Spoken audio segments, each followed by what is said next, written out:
presidential son-in-law Jared Kushner has testified before the Senate Intelligence Committee, and what is striking about his extensive opening statement is the degree to which it seeks to insulate Kushner himself from any culpability or responsibility for the problematic known facts about the Russia affair, particularly the known facts that concern Donald Trump Jr.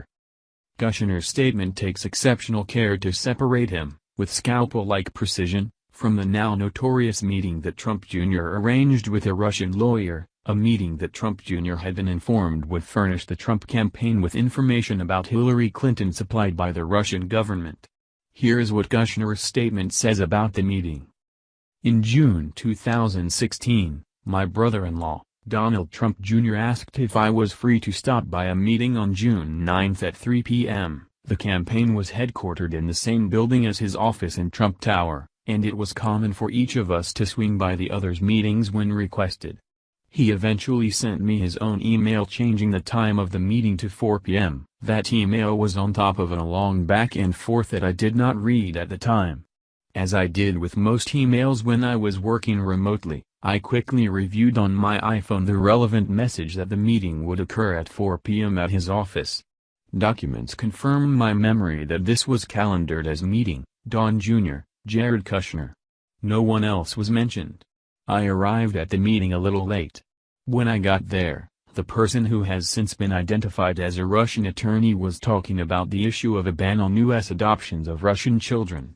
I had no idea why the topic was being raised and quickly determined that my time was not well spent at this meeting. Reviewing emails recently confirmed my memory that the meeting was a waste of our time and that, in looking for a polite way to leave and get back to my work, I actually emailed an assistant from the meeting after I had been there for 10 or so minutes and wrote, "Can you please call me on my cell? Need excuse to get out of meeting." I had not met the attorney before the meeting nor spoken with her since. I thought nothing more of this short meeting until it came to my attention recently.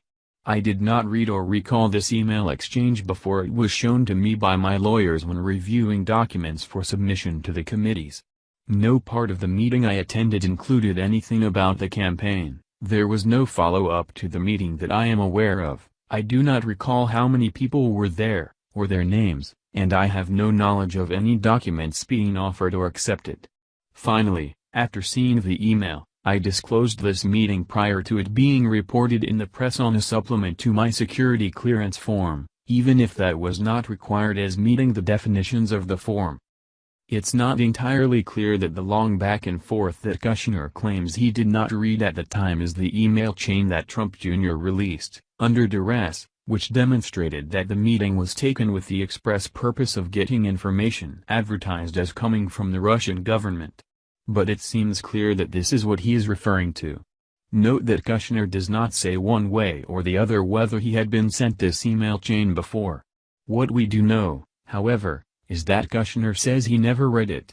And if Kushner is to be believed, he agreed to, and showed up at, this meeting without having any idea why it was being held. This, even though Trump Jr. was quite excited about what this meeting might yield, I love it, Trump Jr. exulted in the email chain. And even though Trump's then campaign chair Paul Manafort was also present.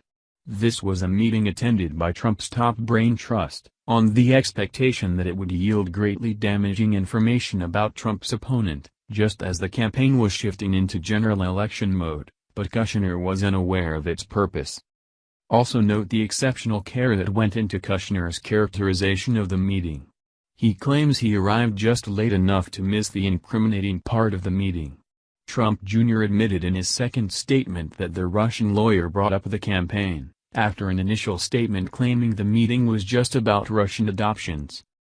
After pleasantries were exchanged, the woman stated that she had information that individuals connected to Russia were funding the Democratic National Committee and supporting Clinton. Thanks for watching. Please subscribe my STC News channel. Goodbye and see you again.